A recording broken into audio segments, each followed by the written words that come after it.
할렐루야. 오늘 또 하나님의 은혜와 평강이 여러분 가운데 함께 하기를 축복합니다.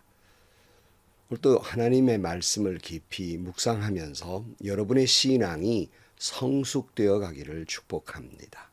그래서 여러분이 섬기는 교회도 더욱 성숙해져 가는 큰 은혜가 있기를 주의 이름으로 간절히 축복합니다. 오늘 아침 하나님께서 우리에게 허락해 주신 말씀은 사도행전 15장 12절에서 29절 말씀입니다. 그러자 온 회중은 조용해졌다. 그리고 그들은 바나바와 바울이 하나님께서 자기들을 통하여 이방 사람들 가운데 행하신 온갖 표징과 놀라운 일을 보고하는 것을 들었다. 바나바와 바울이 말을 마친 뒤에 야고보가 대답하였다. 형제 여러분, 내 말을 들어보십시오. 하나님께서 이방 사람들을 돌아보셔서 그들 가운데서 자기 이름을 위하여 처음으로 한 백성을 택하신 경위를 시므온이 이야기하였습니다. 예언자들의 말도 이것과 일치합니다. 예언서에 이렇게 기록되어 있습니다. 이 뒤에 내가 다시 돌아와서 무너진 다윗의 집을 다시 짓겠으니 허물어진 곳을 다시 고치고 그 집을 바로 세우겠다. 그래서 남은 사람이 나 주를 찾고 내 백성이라는 이름을 받은 모든 이방 사람이 나 주를 찾게 하겠다. 이것은 주님의 말씀이니 주님은 옛부터 이 모든 일을 알게 해주시는 분이시다. 그러므로 내 판단으로는 하나님께로 돌아오는 이방 사람들을 괴롭히지 말고 다만 그들에게 편지를 보내서 우상에게 바친 더러운 음식과 음행과 목매어 죽인 것과 피를 멀리하라고 하는 것이 좋겠습니다. 예로부터 어느 도시에나 모세를 전하는 사람이 있어서 안식일마다 회당에서 그의 글을 읽고 있습니다. 그래서 사도들과 장로들과 온 교회가 대표들을 뽑아서 바울과 바나바와 함께 안디옥으로 보내기로 결정하였다. 그래서 대표로 뽑힌 사람은 신도들 가운데에서 지도자인 바사바라고 하는 유다와 실라였다. 그들은 이 사람들 편에 아래와 같은 내용의 편지를 써 보냈다. 형제들은 우리 사도들과 장로들은 안디옥과 시리아와 길리기아의 이방 사람 교우 여러분에게 문안합니다. 그런데 우리 가운데 몇몇 사람이 여러분에게로 가서 우리가 시키지 않은 여러 가지 말로 여러분을 혼란에 빠뜨리고 여러분의 마음을 어지럽게 하였다는 소식을 들었습니다.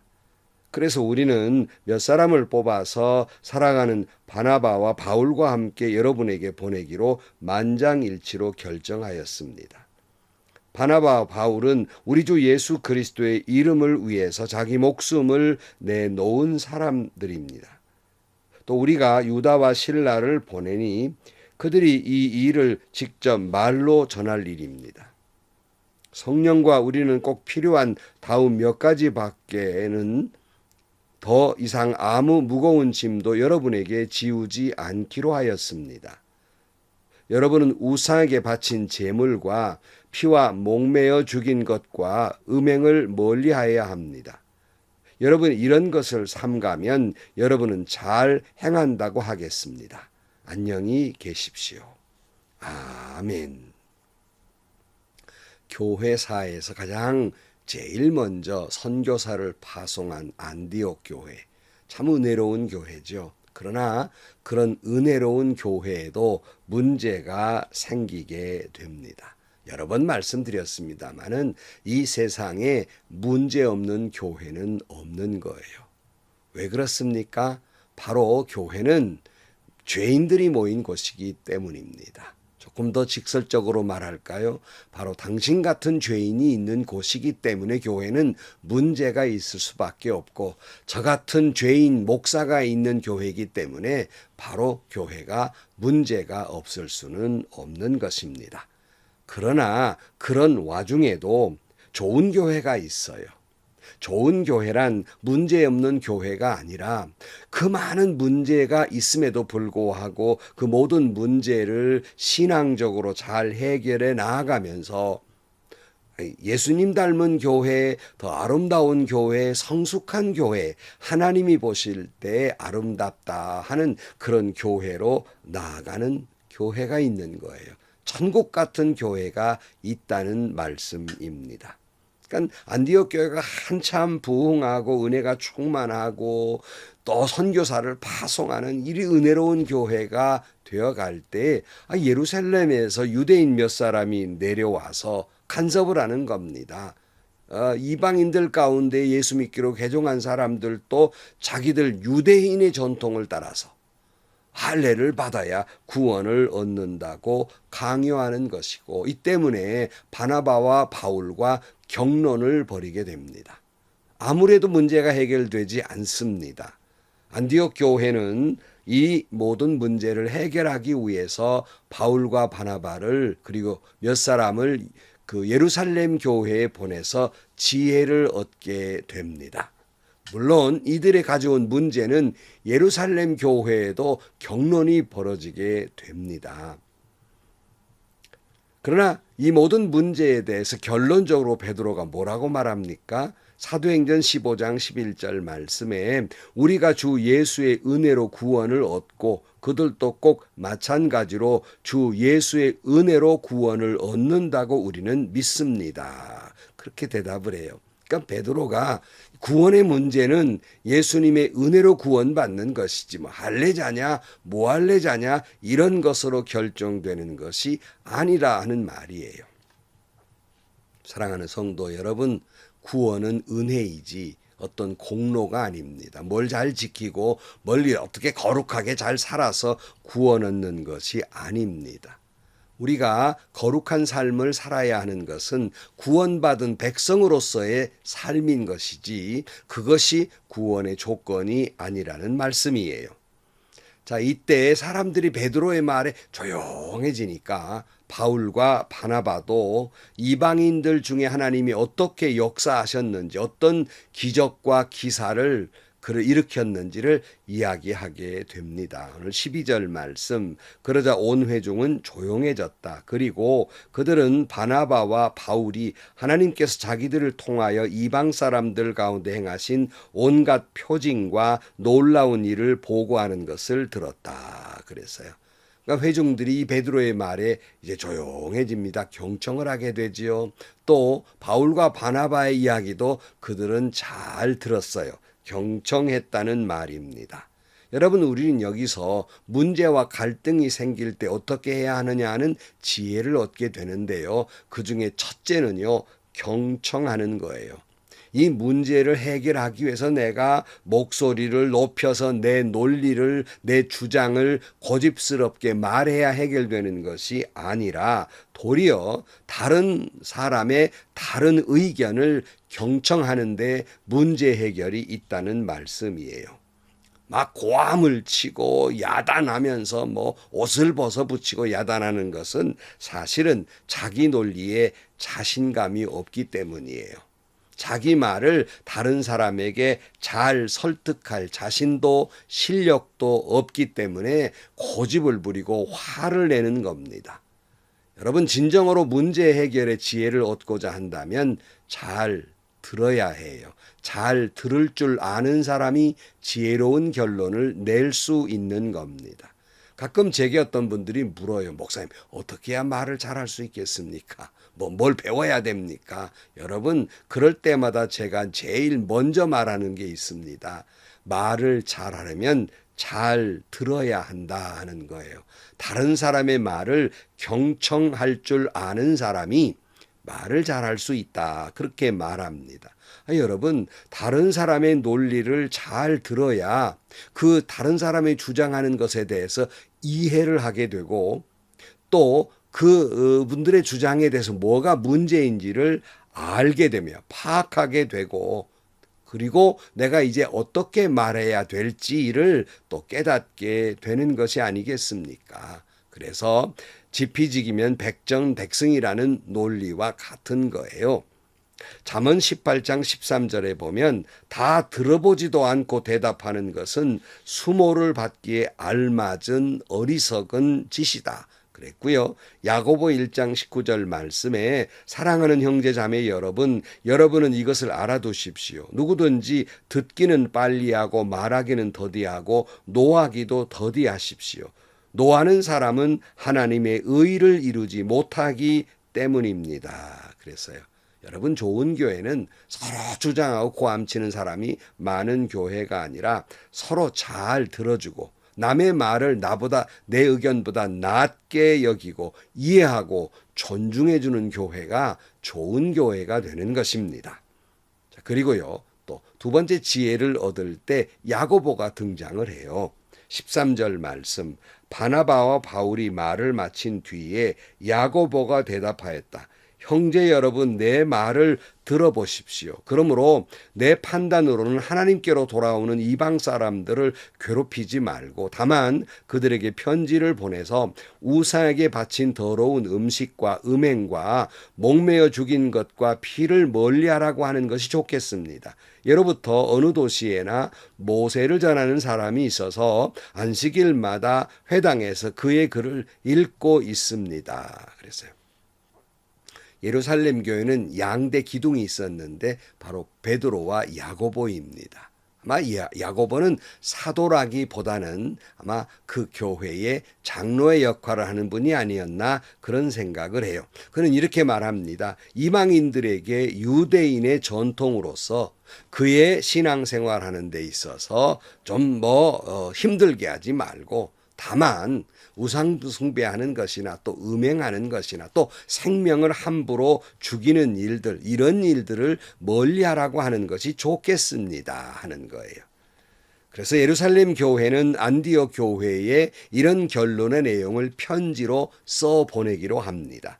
오늘 22절 말씀. 그래서 사도들과 장로들과 온 교회가 대표들을 뽑아서 바울과 바나바와 함께 안디옥으로 보내기로 결정하였다. 그래서 대표로 뽑힌 사람은 신도들 가운데에서 지도자인 바사바라고 하는 유다와 실라였다. 그들은 이 사람들 편에 아래와 같은 내용의 편지를 써보냈다. 형제들인 우리 사도들과 장로들은 안디옥과 시리아와 길리기아의 이방 사람 교우 여러분에게 문안합니다. 그런데 우리 가운데 몇몇 사람이 여러분에게로 가서 우리가 시키지 않은 여러 가지 말로 여러분을 혼란에 빠뜨리고 여러분의 마음을 어지럽게 했다는 소식을 들었습니다. 그래서 우리는 몇 사람을 뽑아서 사랑하는 바나바와 바울과 함께 여러분에게 보내기로 만장일치로 결정하였습니다. 바나바와 바울은 우리 주 예수 그리스도의 이름을 위하여 자기 목숨을 내놓은 사람들입니다. 또 우리가 유다와 실라를 보내니 그들이 이 일을 직접 말로 전할 것입니다. 성령과 우리는 꼭 필요한 다음 몇 가지밖에는 더 이상 아무 무거운 짐도 여러분에게 지우지 않기로 하였습니다. 여러분은 우상에게 바친 제물과 피와 목매어 죽인 것과 음행을 멀리하여야 합니다. 여러분이 이런 것을 삼가면 여러분은 잘 행한다 하겠습니다. 안녕히 계십시오. 예루살렘 교회는 안디옥 교회에 향해 보내는 편지를 보내게 되는데요. 이건 교회사적으로 대단히 중요한 그런 모멘트가 되고요. 그 중요한 교리가 됩니다. 이방인으로서 예수님을 믿게 된 성도들은 유대인들이 지켜온 그런 전통적인 것 또는 율법과 그 전통을 꼭 행해야 될 그런 필요는 없다는 자유를 준 것입니다. 다만 우상숭배라든가 음행하는 일이라든가 생명을 죽이는 일 이런 것들은 멀리하고 삼가하면 성도로서 그리고 구원을 이루는 데 있어 아무런 문제가 없다는 것이었습니다. 바로 이 교리는 오늘 우리에게도 영향을 미치는 거예요. 그렇지 않으면 우리도 유대인의 전통을 따라야 되거든요. 그러나 그럴 필요는 없다는 교리는 대단히 교회사적으로 중요한 모멘트이고 아주 놀라운 영향력을 끼친 거에 된 것입니다. 그러므로 이런 결정이 예루살렘 교회가 내렸다는 것은 유대인들이 어떤 사람들입니까? 자기들의 전통이라든가 자기들의 신앙적 가치관을 대단히 높이 보는 심지어 자기들만이 구원 얻는다고 하는 자부심을 가진 사람들이에요. 충분히 이방인들에게도 자기들처럼 하나님을 믿고 예수를 믿으려면 그렇게 해야 한다고 고집할 만한 그런 사람들이었어요. 그러나 그들은 그것을 고집하거나 강요하지 않습니다. 이방인으로서 개종해서 예수를 믿는 크리스천들은 그럴 필요가 없다고 결론을 냅니다. 왜 그렇습니까? 자기의 이 모든 프라이드, 이것을 다 내려놓고 오히려 그렇지 아니한 이방인들에게 오히려 그들을 배려하고 그들을 사랑하고 존중히 여기는 마음으로 이런 결론을 내게 됩니다. 여러분, 문제없는 교회는 없습니다. 그러나 우리가 안디옥 교회의 문제 해결을 보면서 오늘 우리가 겪고 있는, 우리 교회들이 겪고 있는 갈등과 어려움을 헤쳐나가는 지혜를 얻어야 하겠습니다. 말씀드린 대로 그 첫째는 무엇보다 경청하는 일입니다. 잘 들어야 됩니다. 여러분에게 묻습니다. 여러분은 지금 다른 이들의 말을 경청하고 있습니까? 다른 성도들의 이견에 대해서 잘 듣고 계십니까? 아니, 교회뿐만 아니라 가정에서도 여러분의 아내의 말을 잘 경청하십니까? 남편의 말을 잘 듣고 계십니까? 자녀들의 말을 잘 듣고 계십니까? 신앙적으로는 여러분 하나님의 말씀을 잘 경청하고 있습니까? 성령이 보내주시는 역사의 사인에 잘 귀를 기울이고 있습니까? 잘 들을 줄 아는 사람이 신앙적인 지혜로운 결론과 방향을 알 수 있게 되는 것입니다. 그리고 모든 문제를 이에 따라 잘 해결할 수 있는 거예요. 자, 두 번째, 우리가 교회의 어려운 문제를 해결하는 두 번째 지혜는 다른 사람에 대한 배려와 사랑입니다. 예루살렘 교회가 자기들의 그 아주 긍지 높은 프라이드 있는 그러한 유대인의 전통, 관습, 이걸 다 내려놓고 이방인들을 향한 배려와 사랑으로 문제를 해결했듯이 내 문제 해결은, 오늘 교회의 문제 해결은 내 방식과 의견과 가치관을 강변하거나 강요하는 것이 아니라 오히려 다른 사람의 의견이나 이견이나 그들의 사정과 형편을 보면서 그들을 배려하는 마음, 내 생각을 좀 내려놓고 그들을 배려하는 마음, 진정으로 예수 그리스도의 마음으로 사람의 말을 듣고 보는 이 사랑의 마음이 있을 때 문제는 해결될 수 있는 것이고, 그런 갈등은 해결되고 평화가 찾아오고 그런 공동체는 천국 같은 교회를 이루게 되는 것입니다. 여러분도 여러분의 교회가 서로 잘 들어주고 배려하고 주님의 마음으로 사랑하는 공동체가 되기를 축복합니다. 문제가 없는 것이 아니라 문제가 있지만 이렇게 문제를 해결함으로 말미암아 더 성숙한 교회, 더 거룩한 교회, 주님 보시기에 아름답다 하는 교회가 되어가기를 주의 이름으로 축복합니다. 기도하시겠습니다. 하나님 아버지, 나 같은 죄인이 있기에 오늘 이 땅에 있는 교회들은 다 문제가 있습니다. 좋은 교회가 문제가 없는 교회가 아니라 문제가 있지만 믿음으로 잘 해결해 나가는 교회인 줄로 믿습니다. 우리가 섬기는 교회도 문제가 있지만 이런저런 어려움이 있지만 그런 속에서도 잘 들여주고 배려하고 주님의 마음으로 사랑함으로 말미암아 오히려 그 문제를 잘 해결함으로 더 성숙한 교회, 더 아름다운 교회, 더 거룩한 교회가 되어 가게 하여 주옵소서. 예수님의 이름으로 기도하옵나이다. 아멘. 예화를 한번 말씀드렸잖아요. 어떤 사람이 주님, 이 땅에 완벽한 교회 나 그런 교회 나가고 싶으니까 그런 교회 없습니까? 물으니까 주님이 대답했다는 거 아닙니까? 이 지구상에 그런 교회는 없다. 그러나 네가 혹 그런 교회라고 발견했다 하더라도 가지는 말아라 그랬어요. 왜요? 이렇게 물으니까 너 때문에 그 교회가 불완전한 교회가 되기 때문이다. 이렇게 대답했다는 거 아닙니까? 나 같은 죄인이 있기에 교회는 완벽할 수가 없는 거예요. 문제투성이인 거죠. 그러나 그 문제를 여러 번 말씀드렸다시피 다른 사람에 대해 잘 들어주고, 들어준다는 건 이해한다는 거 아니겠어요? 그리고 배려해주고 사랑해줌으로 말미암아 여러분이 계신 교회가 공동체가 문제가 있지만 이렇게 안디옥 교회처럼 예루살렘 교회처럼 잘 해결함으로 말미암아서 더 좋은 교회, 성숙한 교회, 주님 보실 때 아름다운 교회가 되기를 주의 이름으로 축원합니다. 행복하시고요. 좋은 일이 가득한 하루가 되시기를 주님의 이름으로 간절히 축원합니다.